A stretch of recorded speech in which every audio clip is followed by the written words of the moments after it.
Bonsoir, c'est Van Geek. Je vais continuer la lecture de L'Homme qui rit.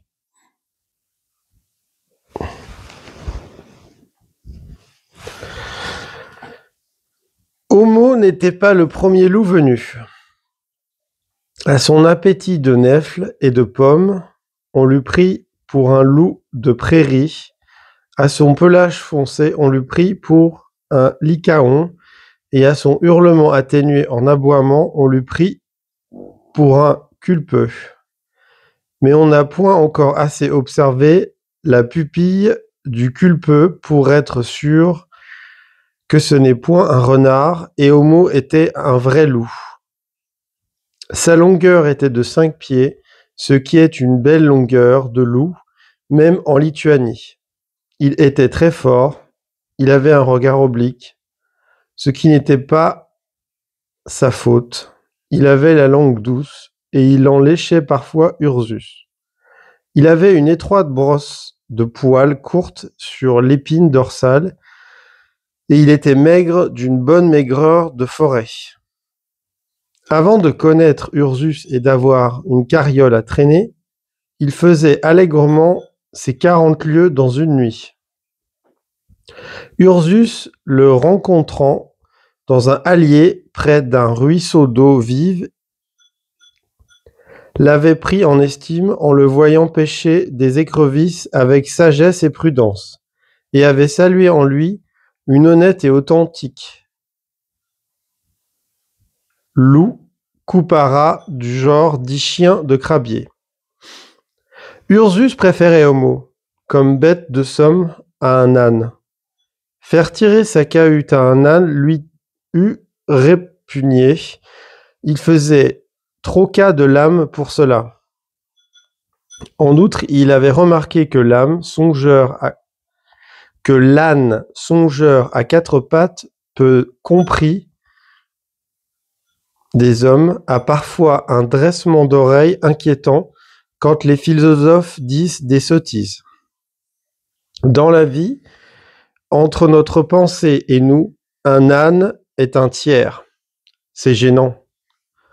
Comme ami, Ursus préférait Homo à un chien, estimant que le loup vient de plus loin vers l'amitié. C'est pourquoi Homo suffisait à Ursus. Homo était Ursus plus qu'un compagnon, c'était un analogue. Ursus lui tapait ses flancs creux en disant « J'ai trouvé mon tome second ». Il disait encore « Quand je serai mort, qui voudra me connaître n'aura qu'à étudier Homo. Je le laisserai après moi pour copie conforme. La loi anglaise peut tendre aux bêtes des bois, eût pu chercher querelle à ce loup et le chicaner sur sa hardiesse d'aller familièrement dans les villes, mais Homo profitait de l'immunité accordée par un statut d'Édouard IV aux domestiques. Pourra tout domestique suivant son maître aller et venir librement. En outre, un certain relâchement à l'endroit des loups était résulté de la mode des femmes de la cour sous les derniers Stuarts d'avoir en guise de chiens de petits loups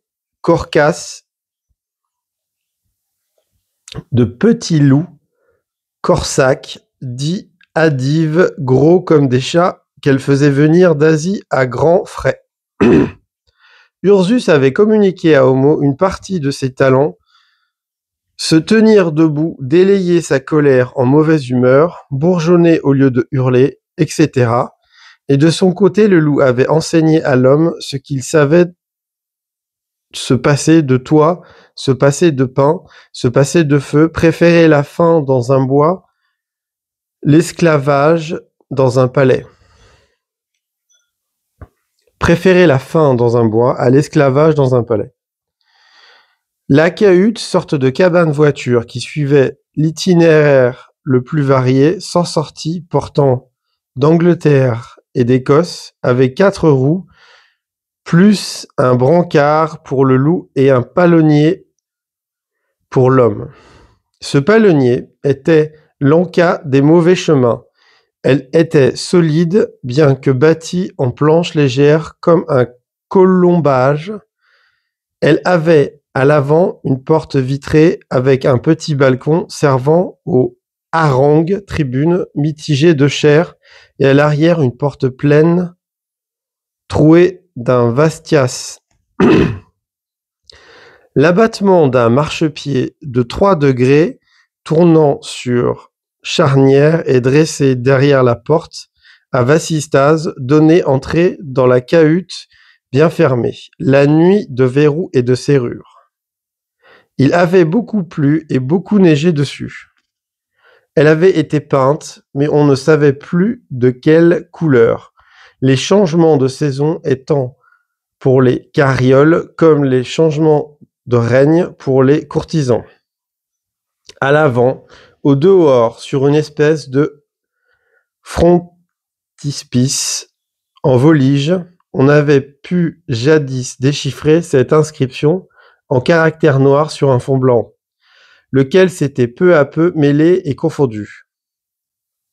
Leur père annuellement, par le frottement, 1/14 de son volume, c'est ce qu'on nomme le frais, d'où il suit que 1400 millions d'or circulant par toute la terre, il se perd tous les ans 1 million. Ce million d'or s'en va en poussière, s'envole, flotte et atome, devient respirable, charge, dose, leste et appesantit les consciences et s'amalgame avec l'âme des riches, qu'il rend superbe, et avec l'âme des pauvres, qu'il rend farouche. Cette inscription, effacée et biffée par la pluie et par la bonté de la Providence, était heureusement illisible, car il est probable qu'à la fois énigmatique et transparente, cette philosophie de l'or respirée n'eût pas été du goût des shérifs, prévôts, marshals et autres porte-perruques de la loi. La législation anglaise ne badinait pas dans ces temps-là. On était aisément félon. Les magistrats se montraient féroces par tradition, et la cruauté étant de routine, les juges d'inquisition pullulaient. Geoffrey avait fait des petits. À l'intérieur de la cahute, il y avait 2 autres inscriptions au-dessus du coffre, sur la paroi de planches lavées et à l'eau chaude. Au-dessus du coffre, sur la paroi de planches lavées à l'eau de chaux, on lisait ceci, écrit à l'encre et à la main.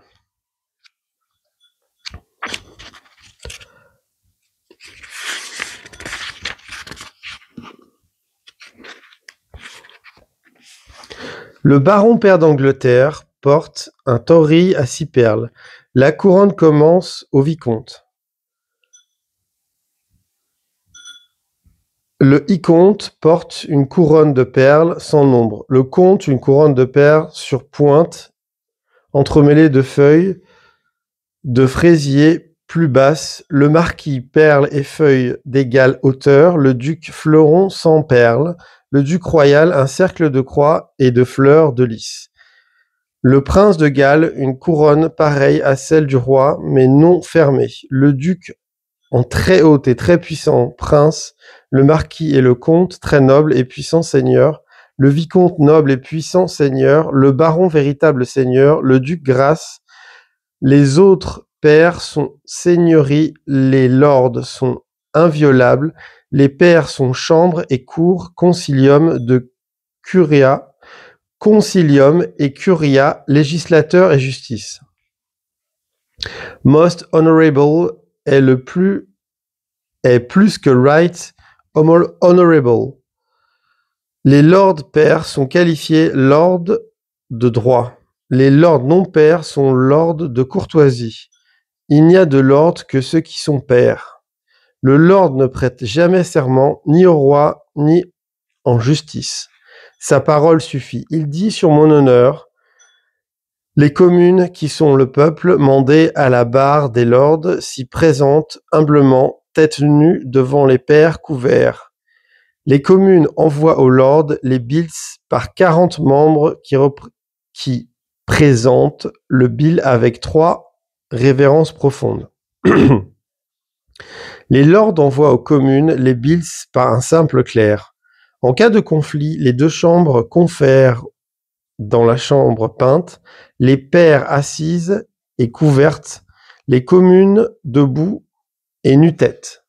D'après une loi d'Édouard IV, les lords ont le privilège d'homicide simple. Un lord qui tue un homme simple n'est pas poursuivi.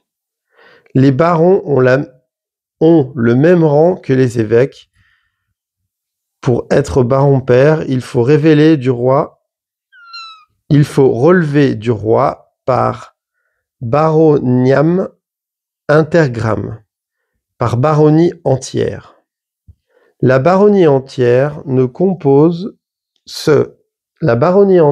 compose de 13 fiefs nobles et un quart, chaque fief noble étant de 15 livres sterling, ce qui monte à 400 marks.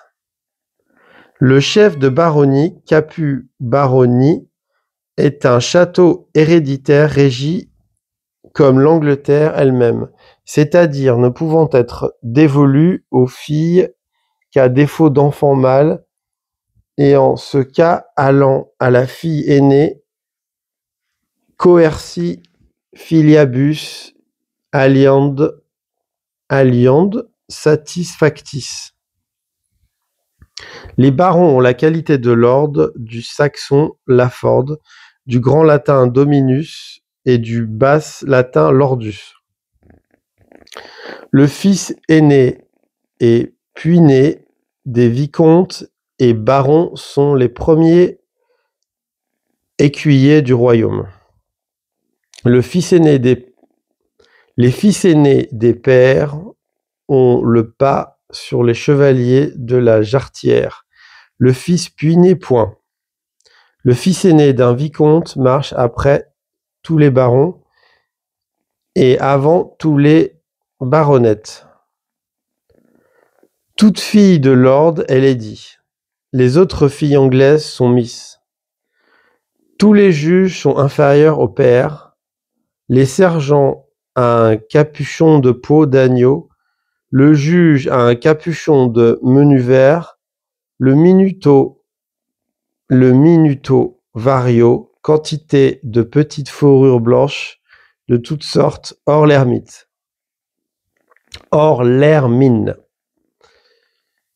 Fourrure blanche de toutes sortes, hors hermine.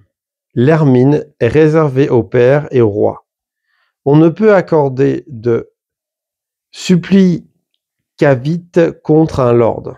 Un lord peut être contraint par corps, hors le cas de Tour de Londres. Un lord appelé chez le roi a droit de tuer un dame et un lord appelé chez le roi a droit de tuer un dame ou deux dans le parc royal. Ce qui revient à dire ou pourvoir les autres filles comme peu. Note d'Ursus en marge du mur.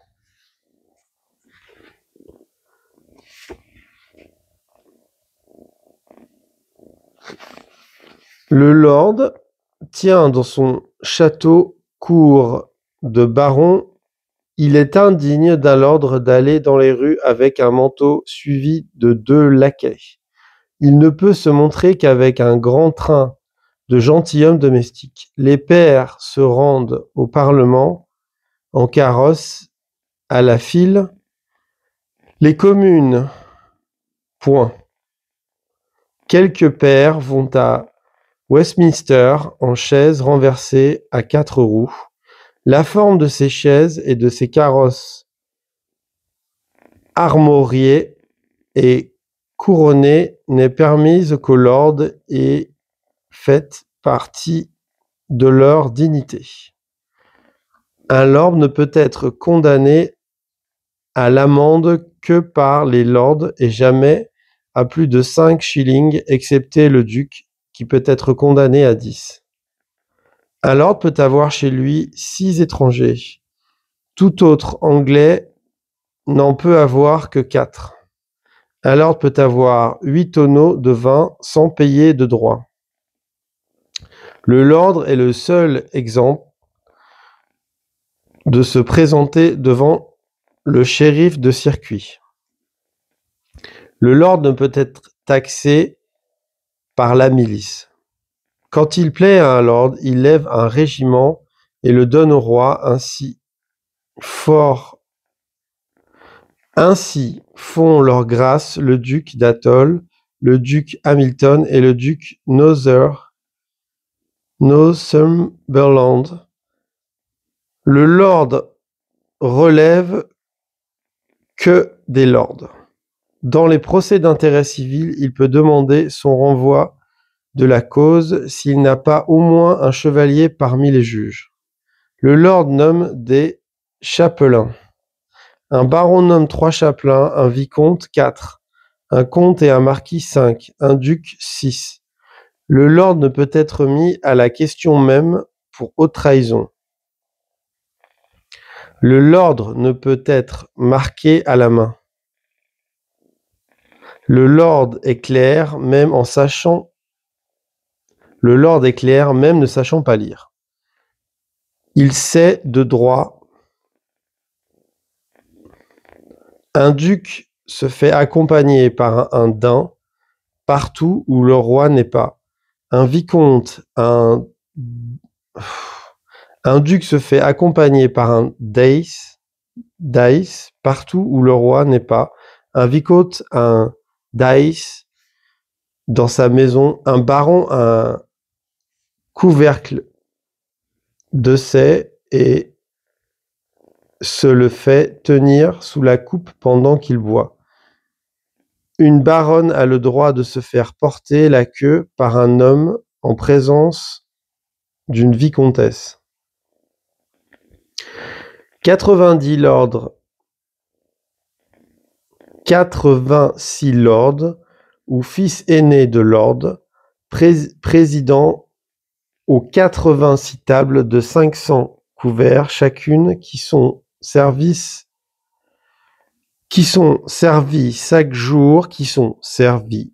chaque jour à Sa Majesté dans son palais aux frais d'un pays environnant, aux frais du pays environnant la résidence royale.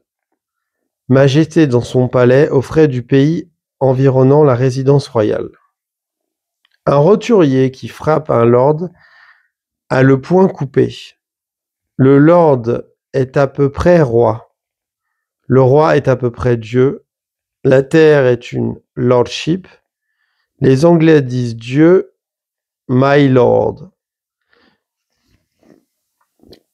Vis-à-vis cette inscription,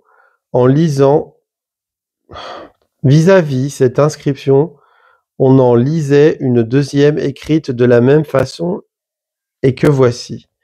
Satisfaction qui doivent suffire à ceux qui n'ont rien.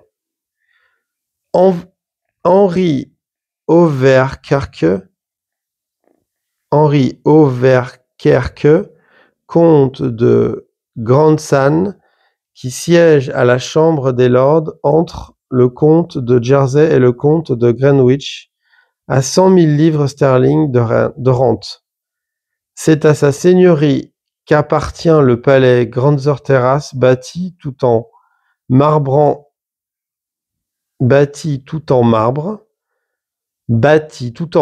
et célèbre par ce qu'on appelle le labyrinthe des corridors, qui est une curiosité où il y a le corridor incarnate en marbre de Saran-Colin, le corridor brun en Lunchel d'Astra, le corridor blanc en marbre de Lagny, le corridor noir en marbre d'Albanda, le corridor gris en marbre de Starrama, le corridor jaune en marbre de Hesse, le corridor vert en marbre de Tyrol, le corridor rouge mis par Griot de Bohême en Lumachel de Cordoue, le corridor bleu en turquin de Gênes, le corridor violet en granit de Catalogne, le corridor d'œil veine blanc et noir en schiste de Murviedreur, le corridor rose en cipolin des Alpes, le corridor perle en lumachelle de Nonette et le corridor de toutes couleurs dit corridor courtisan en brèche harlequine. Richard Lowther, vicomte Lonsdale à Lowther dans le Westmorland, qui est d'un abord fastueux et dont le perron semble inviter le roi à entrer. Richard comte de Skenboroughs, vicomte et baron Lumley, vicomte et Waterford en Irlande, lord-lieutenant et vice-amiral du comté de Northumberland et de Durham. Ville est comté à la double châtellenie de Stansted. L'antique et la moderne où l'on admire une superbe grille en demi-cercle entourant un bassin avec un jet d'eau incomparable. Il y a de plus son château de Lumley. Robert Darcy, comte de Holderness, a son domaine de Holderness avec tour de baron et de jardin infini à la française, où il se promène en carrosse à 6 chevaux précédés de 2 piqûres comme il convient à un pair d'Angleterre. Charles Beauclerc, duc de Saint-Alban, comte de Beaufort, baron Eddington, grand fauconnier d'Angleterre, a une maison à Windsor, royale à côté de celle du roi. Charles Baudeville Lord Robart, baron Truro, vicomte Bodmin à Wimpole en Cambridge, qui fait 3 palais avec 3 frontons, un arqué et 2 triangulaires. L'arrivée est à quadruple rang d'arbres. Le très noble et très puissant Lord Philip Herbert, vicomte de Cardiff, comte de Montgomery, comte Pembroke, seigneur père et Ross de Candale, Marmion, Saint-Quentin et Shurland, gardien de l'étannerie dans les comtés de Cornouailles et de Devon, visiteur héréditaire du collège de Jésus à le merveilleux jardin de Wilton, où il y a 2 bassins à gerbes plus beaux que Versailles du roi très chrétien Louis XIV. Charles Seymour, duc de Somerset à Somerset House, sur la Tamise, qui égale la Villa Pamphili de Rome. On remarque sur la grande cheminée 2 vases de porcelaine de dynastie des Humes, lesquels valent un demi-million de francs, et Northshire Arthur, Lord Ingram, vicomte Irvine, au temple Newsham, et où l'on entre par un arc de triomphe et dont les larges toits plats ressemblent aux terrasses morisques. Robert Lord Ferret du Châtelet, Bourchier et Loven est dans Leicestershire. Sutton Harlode, dont le parc en plan géométral a la forme d'un temple avec fronton, et devant la pièce d'eau de grande église à clocher carré et à sa seigneurie. Dans le comté de Northampton, Charles Spencer, comte du Sutherland, un du conseil privé de Sa Majesté, possède Altrops, où l'on entre par une grille à 4 piliers surmontés de groupes de marbre. Lawrence Hyde, comte de Rochester, a en Surrey, New Park, magnifique. Lawrence Hyde, comte de Rochester, a en Surrey, New Park, magnifique par son acrotère sculpté, son gazon circulaire entouré d'arbres et de ses forêts, à l'extrémité desquelles il y a une petite montagne artistement arrondie et surmontée d'un grand chêne qu'on voit de loin. Philip Stanhope, comte Chesterfield, possède Brady en Derbyshire, qui a un pavillon d'horloge superbe, des fauconniers de Garenne et de très belles eaux longues, carrées et ovales, dont une en forme de miroir avec 2 jaillissements qui vont très haut. Lord Cornwallis, baron de Hayes, à Brose Hall, qui est un palais du XIVe siècle. Le très noble Algernon Campbell, vicomte Malden, comte d'Essex, à Cashiebury en Hertfordshire, château qui a la forme d'un grand H et où il y a des chasses fort giboyeuses.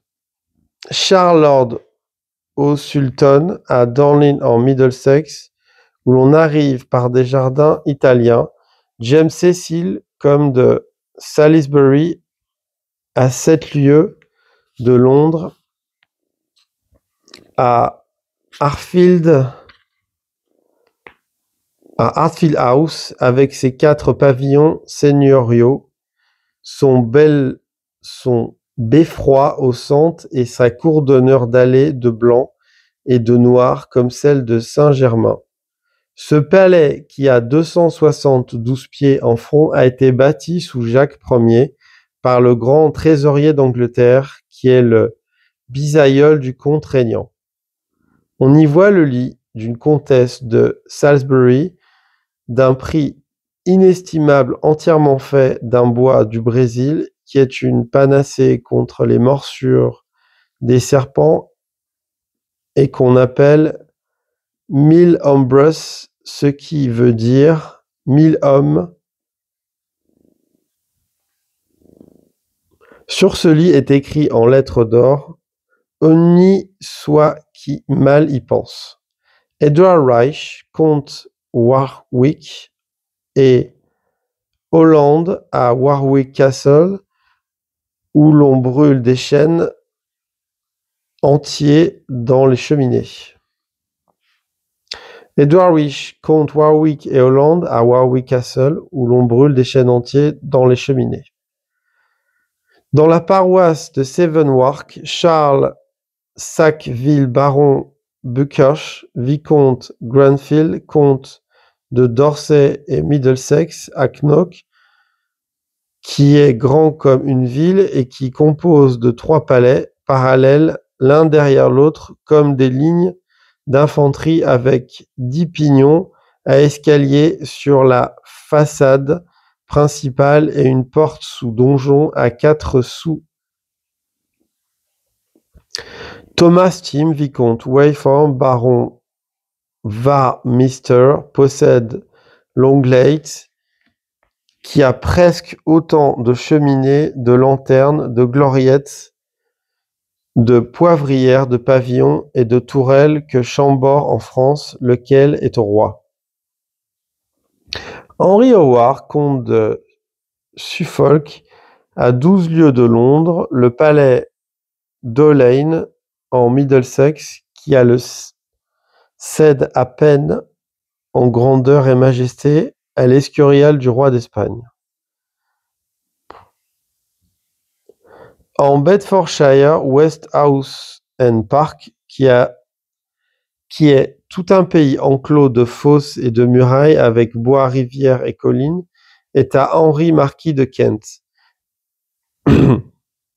Hunter Court and R en Hereford avec son puissant donjon crémelé et son jardin barré d'une pièce d'eau qui le sépare de la forêt est à Thomas Lord Coningsby.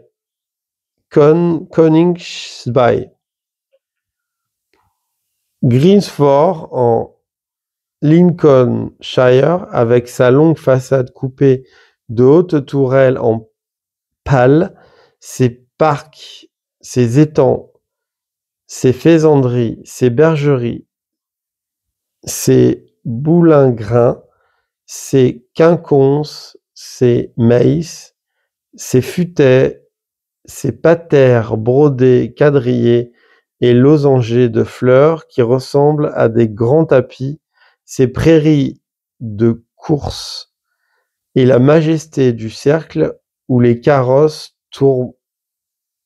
tourment avant d'entrer au château, appartient à Robert comte Lindsay, lord héréditaire de la forêt de Walham.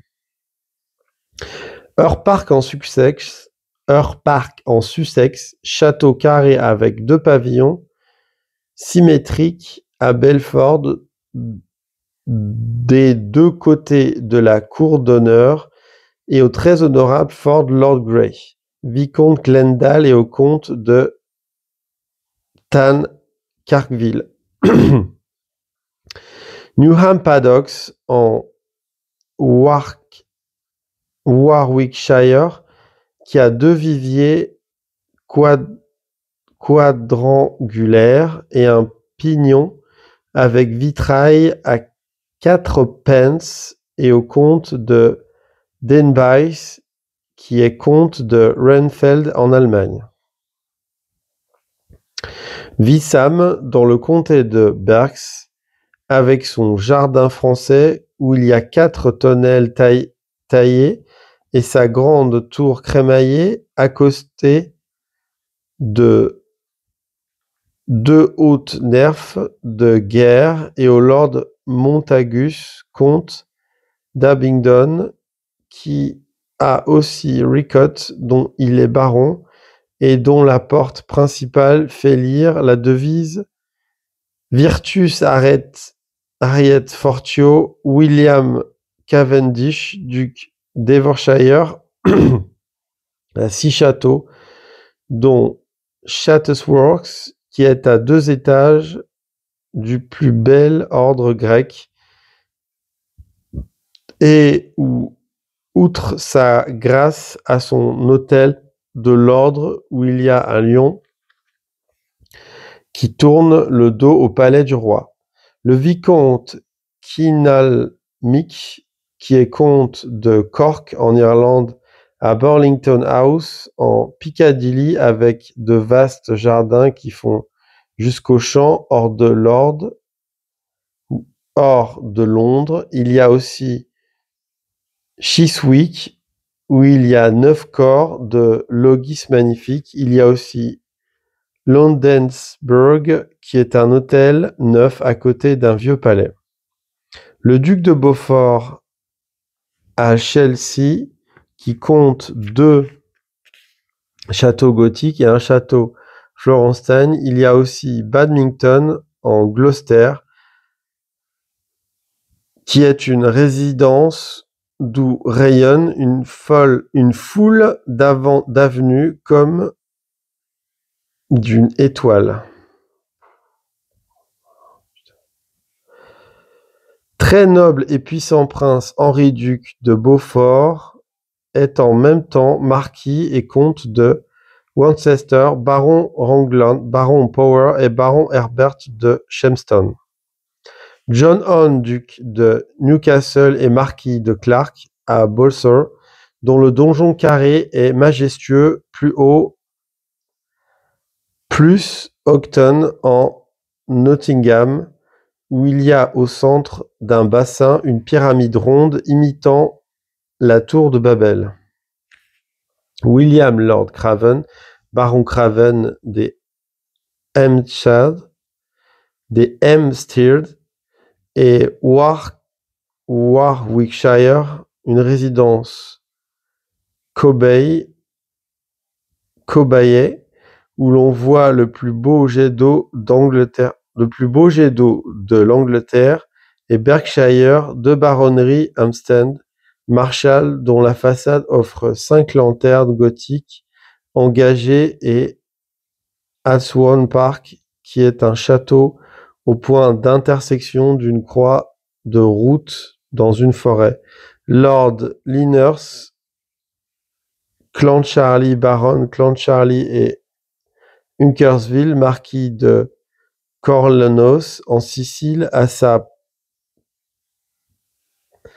pairie assiste sur le château de Clancharlie bâti en 914 par Édouard le Vieux Comte, les Danois, plus Hunkerville House à Londres, qui est un palais, plus à Windsor, Corleone Lodge, qui en est un autre, et 8 châtellenies,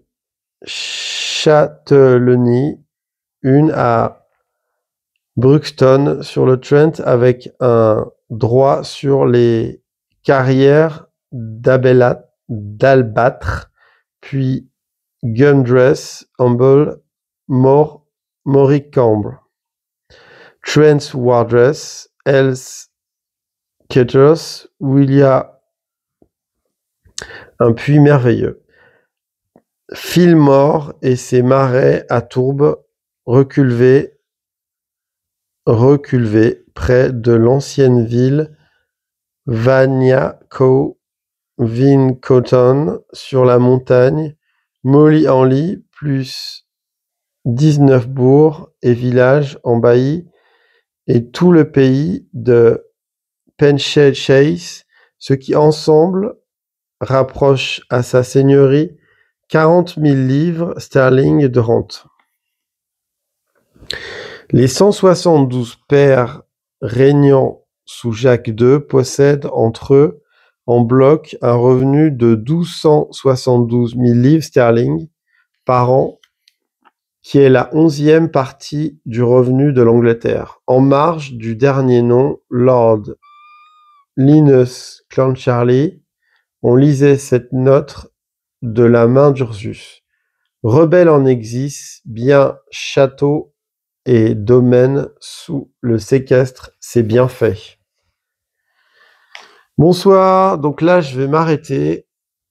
On est au chapitre 4. Je vous souhaite une bonne soirée. C'était la deuxième partie de la lecture de Hugo Victor, L'homme qui rit. Bon, je vous ai évité les introductions de Père Albouy, et c'est une édition de Roger Borderie. Donc bientôt la suite. J'essaye d'en lire une petite partie tous les soirs et c'est vraiment pas évident du tout. Bonne nuit. Moi je vais dormir avec mon petit chaton. C'était Van Geek pour L'homme qui rit, partie 2.